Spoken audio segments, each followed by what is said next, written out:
Well, thank you everyone for joining us for our latest edition of LFF Live. We've got the Good Law Project here today. We'll be taking your questions and I'll be asking them about how to clean up project. I mean, a lot of you will be aware of the work that the Good Law Project has done over the years in holding the government to account and using the power of the law to hold the government to account. I'll just let all the other panelists introduce themselves. So, Agustina, do you just want to introduce yourself and say a bit about what the Good Law Project does? Yeah, of course. My name is Agustina Oliveri. I am originally from Argentina. I've been working in the human rights and refugee sectors and women's rights sectors for a very long time. But yeah, I started my career back home in Argentina as a political advisor for the mayor in Buenos Aires, and then moved to different countries till I arrived in the UK. I now work for Good Law Project. As mentioned, I am our head of digital campaigns and comms. And Good Law Project, if you don't know us very well, is an organization that uses strategic litigation for good. And that good has taken kind of like lots of different meanings across the years. We were founded in 2017 by our founder and director, Joe Mom. Um, and we've been working on things from the Brexit cases that we started off in 2019 with the prorogation of Parliament that Boris Johnson tried to get away with and thankfully failed, to exposing the Tory VIP lane during COVID and all the kind of like disgraceful things that happened with our money during the COVID pandemic and the misuse of money for PPE, um, to lots of different things that we do now related to anything from the environment to fighting big tech and data to free speech, the right to protest, LGBTQI plus A rights, trans rights more specifically, something that we're focusing on a lot at the moment, fighting the rise in the far right, reform, Trump, their cronies, you name it. We're trying to fight them. Um, and yeah, at the moment, we're just, as I mentioned, fighting the rise in authoritarianism around the world, but more specifically in the UK, and not just them, but their friends, their tools, their cronies, the people that they scapegoat, and everything around that. Brilliant. Okay, well, look, obviously, audience members have got questions as well, but I'll just kick off with asking one from ourselves. I mean, I was looking at some of the brilliant work the Good Law Project have been doing in holding the government to account, but in terms of, well, successive Tory governments account, in terms of the right-wing ecosystem, I noticed that the Good Law Project has said that, X isn't above the law, and then you've got GB News platforming misinformation, far right people who spread hatred against Muslims and other minorities. And I was just wondering, what does the Good Law Project think we could be doing more of in terms of to dismantling some of these ecosystems and fighting back against them? I think that's a really good question, and I think the kind of like answer would depend on what part of the ecosystem we're looking at. So if you're looking at, think tanks and the people that, are funneling money into either reform directly or the think tanks that are spewing hate constantly that is related to reforms or even Farage's by themselves, like kind of like ideas of what the government look like. So think tanks like Center for Britain, um, or think tanks that are just sharing things, ideas that are not progressive when they should be, educational charities. There's a level to that that is just the things that we can do is A, expose them because normal people don't know what we're talking about. Like normal people will not know that there's a think tank or called, the Institute of Economic Affairs or the IEA that is, an educational charity. They won't know what educational charity is supposed to do, but they, that is kind of like constantly going against regulations set out by a regulator called the Charity Commission in this case that should be doing its job but isn't.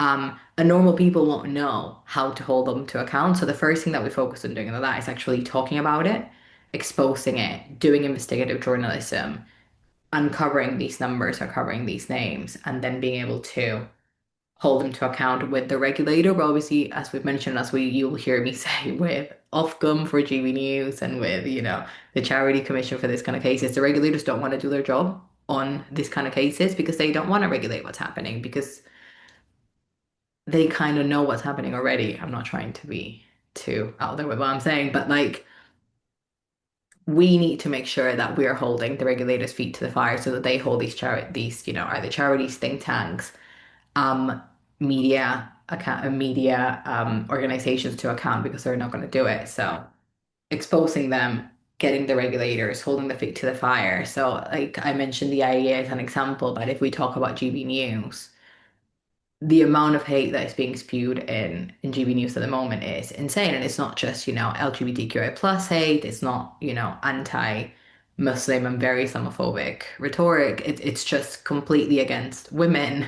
and any kind of like marginalized community that you can think of. And Ofcom is turning a blind eye. And it takes a lot to get them to act. So last year we after Josh Howie, what other kind of like headline programs called headliners actually said, tied the LGBTQI plus community to pedos. We decided that we had to do something about it. We got tons of people to complain to Ofcom.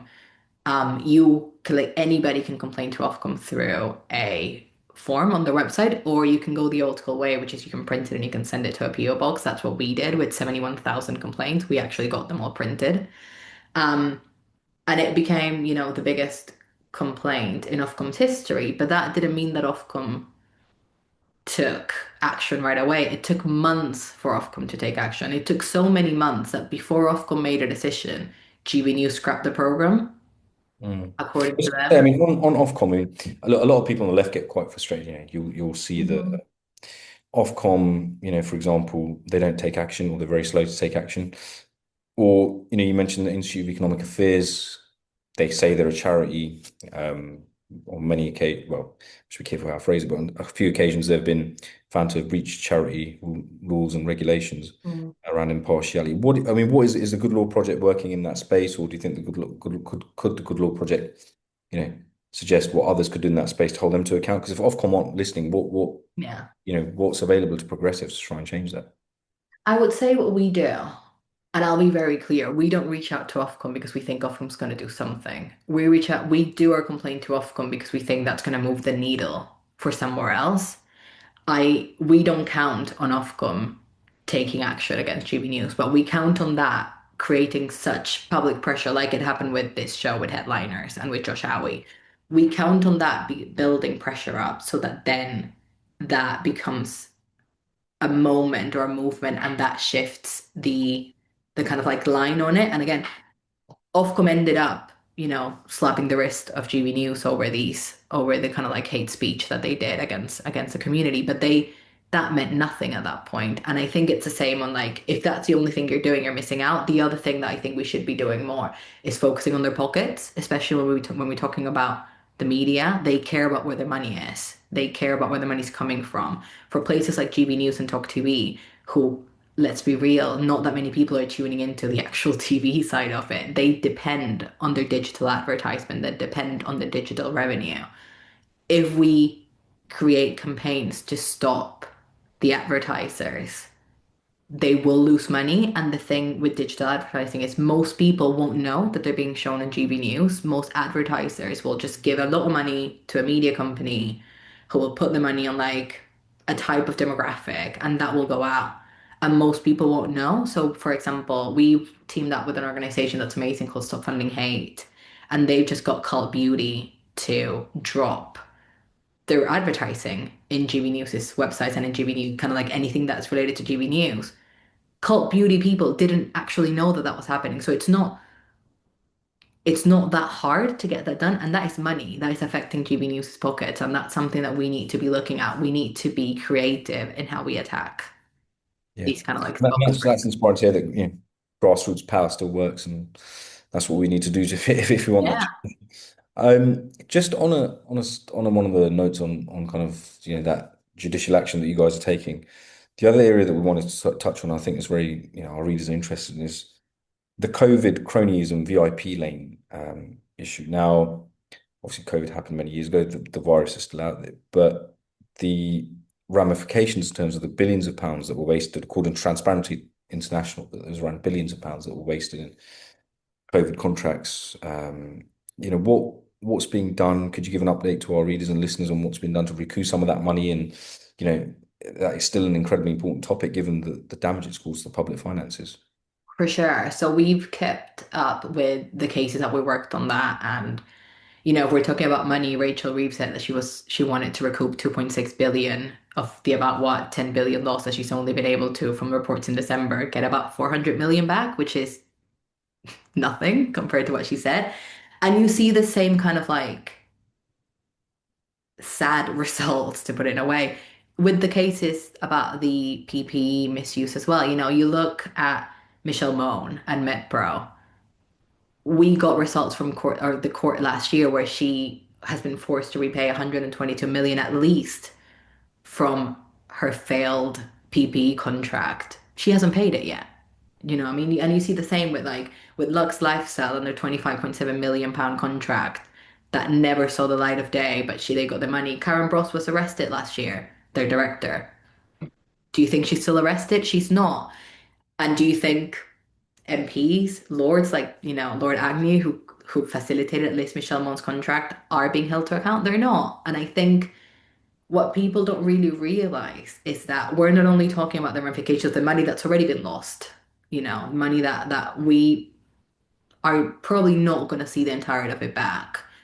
And we're not seeing the ramifications on it on kind of like MPs. But what people don't really know about is that that was the exact moment, and COVID was the moment that also opened the doors for Palantir into the NHS, for Palantir to come in, for Mandelson to have conversations with Keir Starmer, and for Palantir to wiggle themselves into our NHS and get to the place where they are today. So it's not just about the money loss. It's not just about the BIP lane on the contract. It's about what's happening today with Palantir in the NHS. And I think the other thing is obviously Rhodes trust and democracy, and the work you guys are doing is incredibly important in that respect. Just moving around on the issue of X, for example, I touched earlier on one of the first questions around social media platforms. Look, we're seeing a proliferation of hate on social media. Unfortunately, it's going unchecked. Day in, day out, Left Foot Forward were reporting about candidates and reform and the Tories and the right who just got the most vehement, reprehensible views about minorities and Hmm. spread homophobia, anti-Semitism, Islamophobia, transphobia. What do you think can be done to X? I mean, you spoke, I mean, earlier on you mentioned about, the profit motive, but I mean, X is still a business. Elon Yeah. Musk seems to think he's above the law, light touch regulation. Yes, we've got the Online Safety Acts, but what do you think could be done to strengthen, progressives who want to tackle that misinformation? What do we need to do? And what does the government need to do? And can we do anything from a legal point of view? Hmm. I've got two answers for that. One slightly more boring and one slightly that I feel a bit more passionate about. But I'll give you the boring one first, which is, again, I think Musk feels like, he's untouchable. And in some ways he is, because he is in the US, he's not here. But what Musk keeps forgetting about, from, the time that he tried to fire hundreds of employees in Europe and in the UK, and people were like, no, you can't do that because we've actually got labor laws in these countries, to now, is that we have different laws that do protect and hopefully protect people in these countries. So at the moment, we have a case that we brought again to Ofcom at the moment, but we're trying to see if we can make it a bit of a bigger, more legal case that is about X just not regulating hateful content, and that goes from anything from Islamophobia, racism to terrorism related content.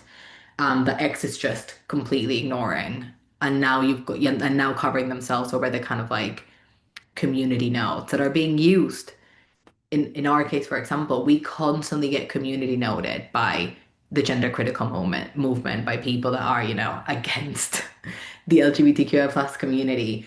But the other thing that I would say with X, and I always go back to the same thing, and it's because I really do think that people power works, is grassroots movements and moments, to be fair. If you look at people, like there's a quite small campaigning group, because it called Everyone Hates Elon, I think it's called. They're doing amazing work, just doing the most random stuff and stunts.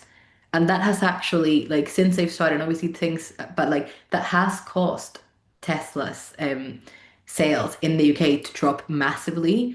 There's a way of reaching normal people where they like see something, find it funny, and then think about it.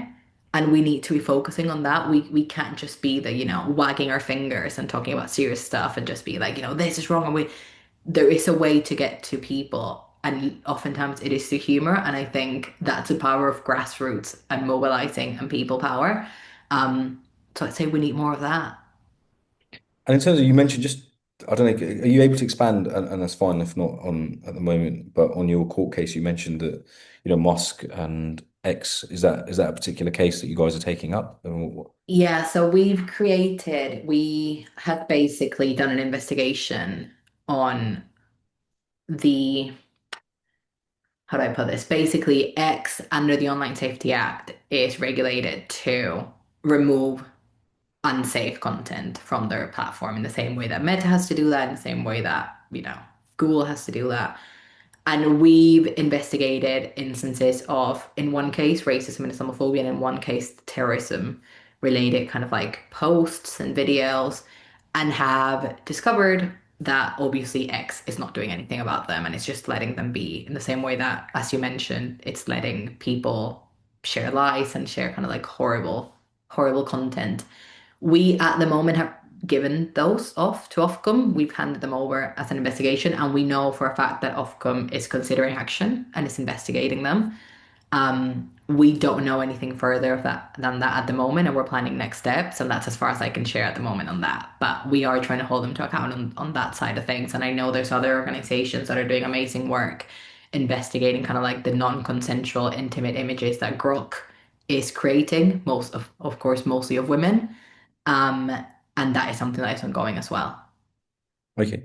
And in terms of, X again, it's a social media platform that relies on outrage to drive traffic. And unfortunately, in the outrage economy, that's what matters to people like Musk. Profit and outrage go hand in hand. Just on the issue of money, could you expand a bit on what the Good Law Project thinks or is doing around tackling dark money and illicit financial flows to right-wing ecosystems, whether that's reform, whether that's to, using cryptocurrency to fund, far-right parties and think tanks? Is there anything that the Good Law Project's doing in that space? So we are focusing at the moment on the investigative journalist side of things on that and just uncovering lots of the money. So you would have seen, or you might have seen in the news today, that in the last, I think in 2024, Farage got about £5 million from a crypto billionaire called, I think, Christopher Harbour, who's based in Thailand. And we were actually planning a whole campaign on a ban on crypto donations, but Labour has introduced one, which is a great thing. And we're hoping that that temporary ban on crypto donations becomes permanent. But in a world where, we are seeing cash tipping the scales, and we know we've seen it in the US, we've seen it, I'm going to be self-referential, but in Argentina with Milei and his quite horrifying administration, to put it frankly. Um, we need more laws that relate to both the crypto ban, because that's something very new that would not be in our law, but also an annual cap for overseas British citizenship donations, people that just keep plugging money into um, reform and far right candidates. But we also see, it's not a coincidence that suddenly everyone in the UK is talking about the ADF, or the Alliance Defending Freedom. This is, for people that might not know, a very Christian group in the States that was key to overturning Roe v. Wade in 2022. And it's not a coincidence that they're now plugging money and interfering in the UK. And again, it's not a coincidence that suddenly a UK, which is quite progressive in their abortion laws and in their abortion kind of like rhetoric, is suddenly scaling back and talking about how abortion is a bad thing. That's not, that's not a coincidence. And I think we need to be really clear in drawing those lines. This money that is coming into reform and is coming into the UK is not just coming to put Farage in government. It's coming to change the narratives and the culture around certain things that they don't want and that they believe, to be bad. And that includes the LGBTQI plus community and trans people, and the rollback in rights for trans people. It includes the rights of women. It includes the right to protest. It includes the right to free speech. And we need to focus not just on the money coming in, but on how that is affecting that and creating a cohesive story that people can see and hear. Because again, and I know I keep going on and on about this, but normal people are not thinking about this in in their day-to-day lives. So I think something that we're trying to do as Gutla Project is simplifying that chain and putting it out there for people to see. Yeah. And I think you've hit the nail on the head. A lot of people aren't aware of these kind of networks of dark money and think tanks and how it all works as part of a broader ecosystem. And another area that they've really attacked is climate change. And I think you'll put bang on the point. The aim isn't just to funnel money to one candidate, but to change the Overton window, if you like, on what's legitimate and what isn't. And climate change. And I read that the Good Law Project is kind of holding the government to account legally to ensure that it meets its climate change objectives. Could you expand a bit on what you're doing around climate change? Because most people wouldn't have associated on a Good Law Project with enforcing climate targets, which is really interesting. I think it's good work. So if you could just expand a bit on that. Yeah, of course. So we're doing a case that is focusing on, it's called the climate justice angle, and it's based on a case that was brought by some amazing Swedish women to the European Court of Human Rights. And just to put it kind of like as unboring as I can, governments have to do what is called their fair share to avoid the climate crisis. So they have to do something to avoid the climate crisis. If they don't, there's a set of articles that protect us in the European Convention of Human Rights that still protect us in the UK. And one of them is Article 8, which is our right to a private life and private family. That case that the Swedish women brought to the European Court of Human Rights ruled that if the governments don't do their share to protect us from, serious adverse effects from the climate crisis and climate change, then the governments are not protecting us, are not giving us effective rights and protections under this article. And that's a climate justice art kind of like claim. Because we're not in the EU anymore, and technically the European Court of Human Rights regulations don't protect us 100%, we are bringing the exact same case against the UK and against Starmer. So we're asking Starmer to step up on his fair share and protect us from climate crisis and protect us from the effect of the climate crisis. And we're not doing that by ourselves. We're doing that with kind of like an array of different organizations like GLAN and Tipping Point, but most importantly, we're doing it with people whose houses, we're doing people in Hemsby. And if you don't know, Hemsby is a coastal town in the UK, and lots of people have their houses on cliffs and on the coastline. And that coastline is disappearing and eroding at ridiculous rates. And these people's houses are quite literally falling out down a cliff. If that's not the government, and the government's doing nothing about it, and the government's doing nothing about climate, the climate crisis, and as we were talking about, for example, we were talking about the Institute of Economic Affairs, they've recently got, £400,000 from the fossil fuel lobby. So everything's connected. We're talking about dark money, we're talking about the climate crisis, we're talking about the government, and we're talking about, in this case, how we stop it from a climate crisis side of things. But we again need to look back at where the money's coming from and why is the government not taking action when we know that green energy is the way to go and it's cheaper and it's better for people. So that's what we're doing at the moment and that's what we're focusing our efforts on. And it's going to be a long legal case. So I don't have any updates on that at the moment, but yeah, it's good. It's going to take a while, but we're really committed to fighting that fight.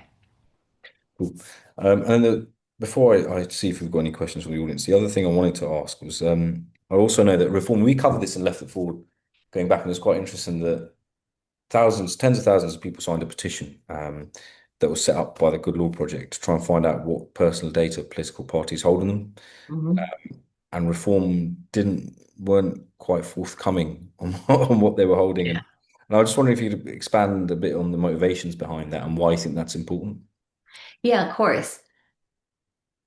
I think when we first went out with that, we actually went out with that for every party, for every political party, because we think that all political parties should be handling our data with care.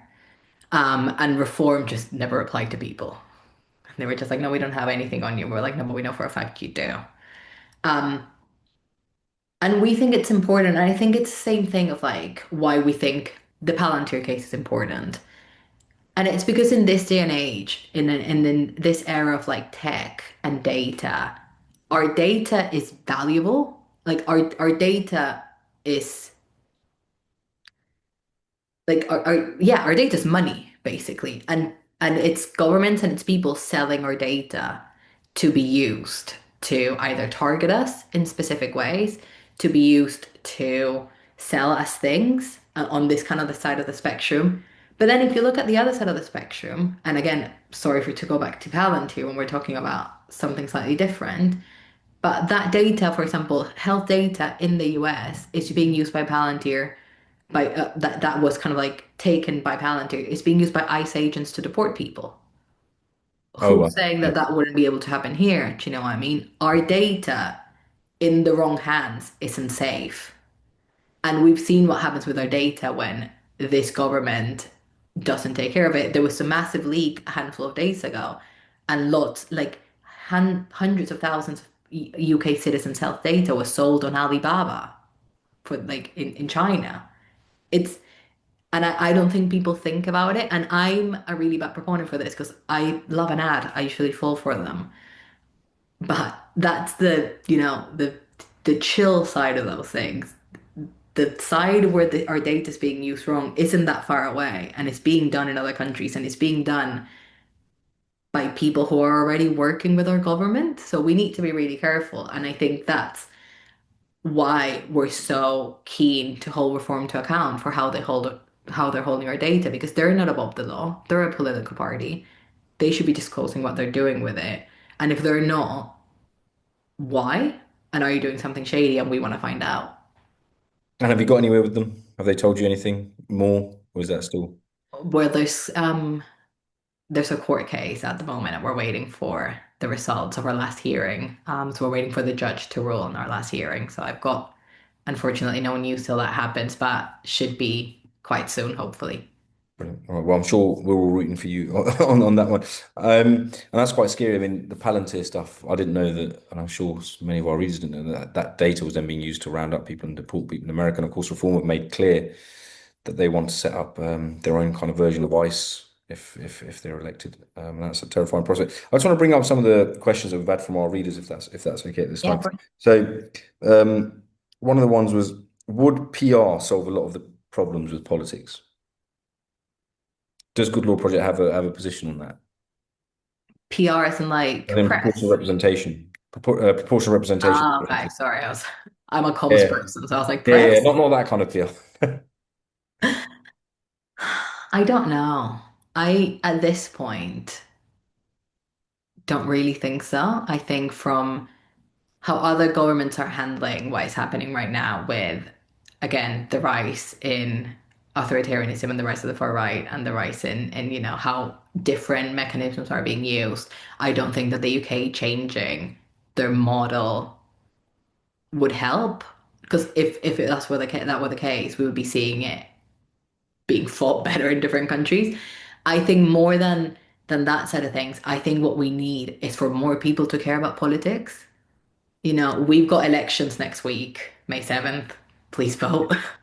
Um, we need more people thinking about that. We need more people going out, turning up and voting. We need that percentage of people voting for local elections growing. We need people showing up for general elections. And we need people talking about politics, not just every 4 years or whenever the next general election is. And I think that's what we're trying to do. And I think that's what we need. And I think that's, if you asked our kind of like communications and digital team. That's what we're trying to do. We're trying to get people to talk about these things. And I think it's up to us, not about a change in how we're represented in government, that's going to change it.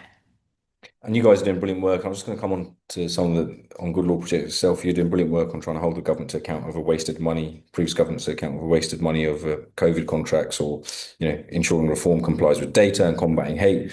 But in terms of the biggest barriers Good Law Project faces now, just for our readers who might want to support you guys and the work you're doing, what are the biggest issues you're facing in terms of transparency and holding power to account? I think the biggest issues we're facing right now, and I've been putting it in a weird way, but I think we're kind of like we're trying to face all the areas that are threaded by the rise in authoritarianism, kind of like by a cursed thread in a way. Um, and that is big tech and data, as we've been talking about. So not just how they're being used for, the manosphere, misogynistic things and hateful content, but also how are they being used by, reform? How are they being used by Trump? How are they being used by bots?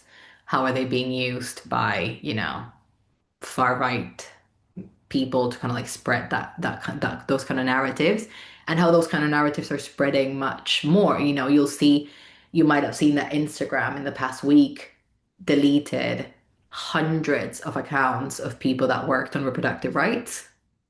That's not in the UK. Again, not a coincidence. And I keep sounding like a crazy, tinfoil hat person. But, we're working on that. We're working on reform and the rights of reform. And I think that's going to become more and more important as we head, depending on what happens next week, but as we head towards 2029 and they keep, if they keep rising in power and with everything that's happening with Trump in the States and with the kind of like constant exports of hate from the ADF to just literally Trump coming to the country or his cronies giving money to the rest of the far right in the UK, we're focusing on free speech and how, the free speech that we actually know free speech is and not the free speech that the far right and Farage and his friends think free speech is, and how that's being affected in the UK. We're focusing on our right to protest and how that is being curtailed and stopped even by the Labour government with the last public order bill, and the right that people should have to protest.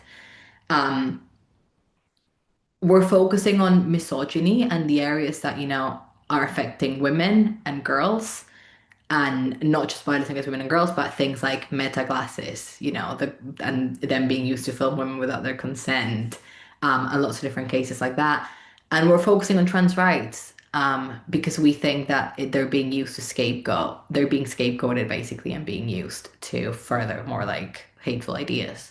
I was just going to pick up on the point of trans rights. But just before I do, Jackie from our just some feedback says that surely the way to get more people involved in politics is having a more democratic proportional representation voting system. Many are disenfranchised in the first past the post voting system, where their votes essentially don't count, and that's causing people to lose faith. That was just something, one of our reasons. And in terms of the campaigns you're doing on trans rights, could you say a bit about what's going on there? Because again, a community, unfortunately, against whom hate crimes are massively on the rise. And I feel quite vulnerable, and it's great to see the Good Law Project and work to support them. And could you just expand a bit on that and what you're doing in terms of legally as well to support them? Yeah, of course. So we've got a handful of legal cases, but our main legal case right now is against the EHRC, so the Equalities and Human Rights Commission, and their draft guidance that they put out and then deleted off their website and then called a guidance and then anyway decided to call lots of different things. But we are fighting that at the moment. And people might have seen that we recently lost our case on that, and where it was decided that it wasn't illegal. But there were lots of points of law that we decided were strong enough to appeal. So we are appealing at the moment. That's as far as I can go right now on kind of like an update. But then at the same time, we are defending lots of cases of individuals. In the UK. So we're doing cases in healthcare, we're doing cases, for example, in sports. So the right of trans people to play sports in amateur cases, for example, cricket in the UK. We're focusing on cases about people's, children's access to bathrooms in schools and children's right to wear what they want. In schools, we're focusing on cases on access to bathrooms, on lots of employment cases. And we recently focused on a case of a man who was going to lose his gender certificate because he wanted to have a family. And we won that case, kind of like reminding the current world that trans people are allowed to have a family in any way, shape, or form that they want to and retain a certificate that says who they are. So unfortunately, because of the current climate, we can't share lots of the cases that we're working on in the trans rights sphere because we need to keep people safe, and that's why I'm being really vague on what we're working on. But as soon as we have more news on them, you'll see them on our website. You'll see them on our social media, and we'll be really, really happy to share them. Brilliant. I've just got another question from one of our readers, Mackenzie Smallman. Don't know if this touches on the area of work that you're doing, but he's asked, what is your opinion on the current representation of the People Bill? And is there anything we can do as citizens to support and lobby it further? I'd say keep an eye on our social media. Um, Something's coming. or in the next, yeah. Keep an eye on our social media, I would say. Um, we are waiting for the right moment to strike, basically. Oh, good. Uh, and in terms of, sorry, I was just going to come on to a related question that we've had as well. In terms of, I just want to come back to these charities, for example, like the Institute of Economic Affairs that have always denied that they're political in any way, and you guys have done brilliant work in holding them to account. Um, I mean, do you think the government or successive governments could be doing more in terms of tightening finance controls on political parties and think tanks and charities, and just regulating that sphere a bit more? Is there anything the Good Law Project thinks legally could be done or should be done? I know the Electoral Reform Society, for example, have suggested caps donations to political parties. What do you guys have a position on that? Yeah, I think 100% they should be doing more. I think we're looking at, we did, I'm trying to think of the exact numbers, but we did an investigation that uncovered that right-wing charities in the last decade have funneled about 28 million pounds to right-wing think tanks under charitable purposes. We publish this on our website. You can find it. It's from last year.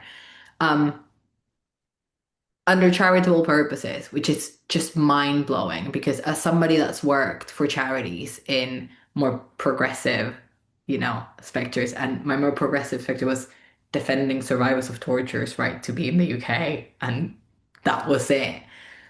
And we were hounded by the Charity Commission constantly because it's much easier for the Charity Commission to hound small, more progressive organizations. So I think there's definitely something to be said, not just about the Charity Commission's role as a whole and it needing to actually grow a bit of a backbone and do their job, but there's something to be done about them doing their job where it matters, because how can you tell me that they wouldn't have seen that 28 million pounds were funneled through charities for charitable purposes, but they would have seen that a more progressive charity was defending refugees and that was seen as too progressive because it was too close to the general election. Do you know what I mean? Back in 2024 when we were all talking about the Rwanda flights.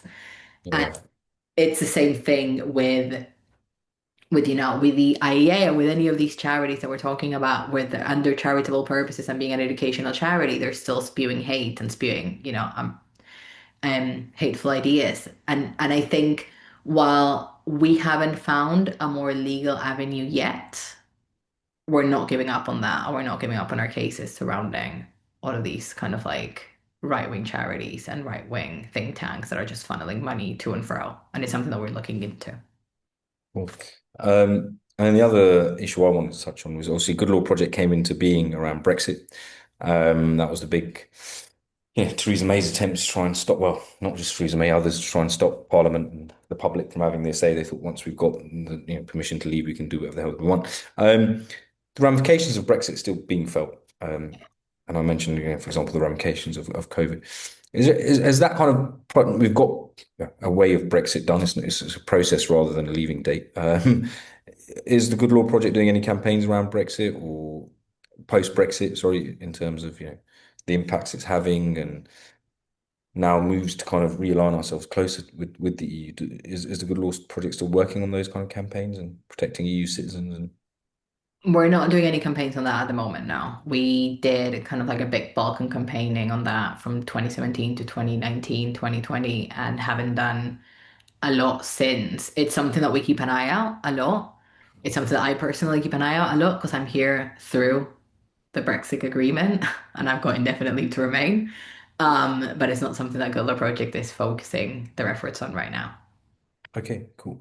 Is there any particular projects that at the moment that you're incredibly proud of at the Good Law Project? I mean, you're doing brilliant work around citizens' rights, basically, and using people power to challenge power and hold it to account. Is there any particular campaigns that you wanted to plug for our readers and listeners? Yeah, I am incredibly proud of our Palantir campaign, which might be to the surprise of no one. But I think, and that's because of two things. One, it's because it's uncovering, this horrible 330 million pound contract that is just selling our data to a cyber, spy tech company, literally taking out of a badly written fan fiction of like, you know, Yeah. what do you I feel like a super villain with lots of power and money. But I'm also really, really proud of it because of what it does. we've built a custom tool that allows people to put their postcode in and allows people to see if their NHS trust is actually using Palantir or not.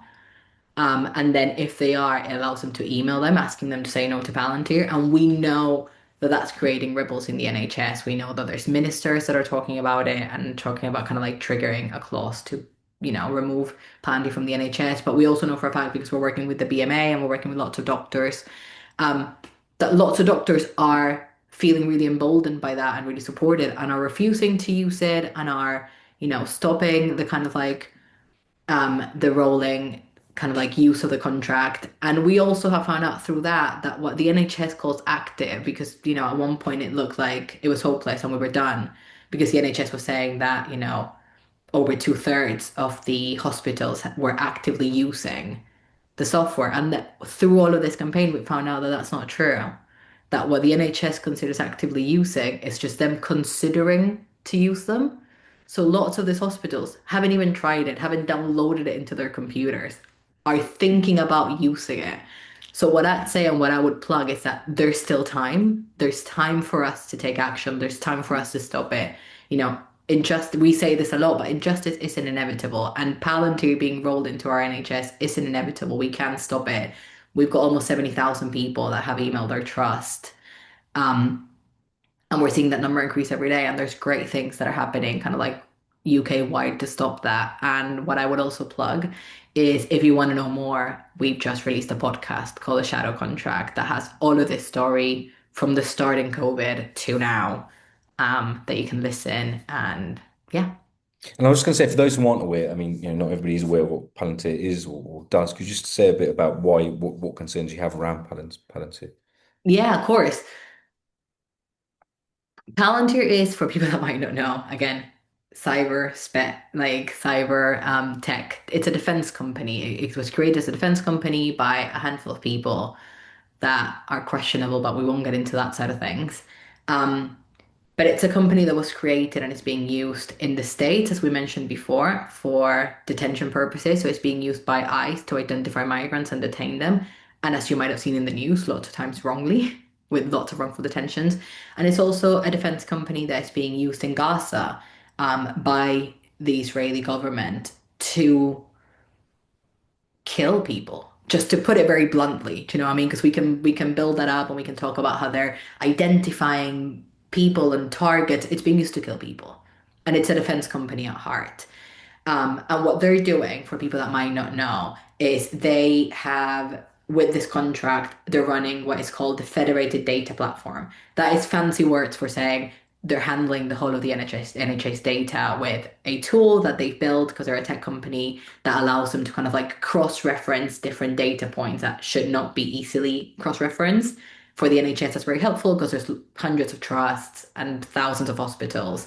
So that tool basically sold to the NHS that they can kind of like cross-reference all of those points. But what are our concerns apart from, the cyber Lord of the Rings named company? A is that the data isn't on NHS platforms, it's fully unloaded onto Palantir platforms. So it's data that ends up being held by Palantir in their kind of like in their tech that's called Foundry. It's data that we don't know how it's going to be used because again, it like we've talked to lots of doctors and doctors are really concerned that people are going to start not showing up to their appointments because if their data is going to be collected in that way, they might be worried about their immigration status, they might be worried about their families, and we know that the UK really cares about it. When surveyed the UK public, I think 50% of it is that, would opt out from national sharing of this kind of data. So there's an issue with trust and people just not using the NHS. But then there's also an issue with the NHS being locked into an incredibly expensive contract that it cannot afford. As you might remember, as I said before, this all started with Palantir getting into the NHS during COVID for a very, very, very small amount of money. And they're now already paying 330 million pounds. This wasn't that far away. It's what, 5, 6 years? And the number has grown that much. What do we think is going to happen when we're dependable on it? What do we think is going to happen when all of the NHS data is already on there? So it's not inevitable. And that's why I'm really proud of this campaign. Yeah, I'm sure our readers, we've just plugged a link onto the shadow contract, which Oh, thank you. Chris has just put into the webinar chat for our readers and listeners. I had another question from a reader. Sorry, I should have come onto this earlier. You obviously mentioned the Charity Commission. So, look, a lot of the time it's been called a toothless regulator when it comes to acting. But so Henry's just asked, it was previously cheered by hard right folk in the recent past. Is it behaving any better now? No, I would say so. Again, everything that we've been talking about with the IEA, with the Institute of Economic Affairs, is ongoing. Our latest update on that is quite literally from a couple months ago, where the Charity Commission was like, you need to be better and stop doing what you're doing, and the IEA was like, yep, of course we're gonna do that. Like, no worries. The IEA is doing the exact same thing it's been doing for months, for years. And the Charity Commission, gave them a slap on the wrist and let them go, and is watching them do the exact same thing. Um, and it's not doing much. Again, we're in talks with both of them, and we're in chats to see what we can do and how we can further that case. Um, but I would say, if anything, it's remained the same, if not getting worse. Yeah. And that's why we rely on organisations like the Good Law Project to do the brilliant work that you're doing to, where others have failed or where they've failed in their kind of duty to Mm. ensure that power's held to account. Well, it's been a riveting discussion. I don't think we've got any more questions on the webinar chat, but I've kind of asked questions we wanted to ask on behalf of Left Foot Forward. I just want to say a massive thank you for coming on today, and we'll support your work. And if there's anything else you wanted us to highlight, or just if there's final few words you wanted to say about the work the Good Law Project's doing, then more than happy for you to say those to our readers. Yeah, I'd say we are not a big charity. We're not even a charity. Sorry, I was going to say that and then that's come into my head. But what I was going to say is we're not a charity. And I think that was such a smart idea from Joe, our founder, because if we were a charity, we wouldn't be able to talk about everything that we are talking about. Um, and yeah, we're not a big organization. We're a small but mighty organization, as we like to call ourselves, and we depend on people. We don't take any money, from big corporations. We don't take any money from the government. We take very little money from grants and trusts, and that's because we want to remain independent and fierce, and the way my team calls it, quite spicy. Um, and for that, we depend on people, on normal people like us to follow what we do, donate when people can. I know it's a really hard time at the moment with the cost of living crisis, but donate when they can and take our actions and support the work that we do. Um, and so yeah, if you can and if you're able, your support means everything to us and keeps us going.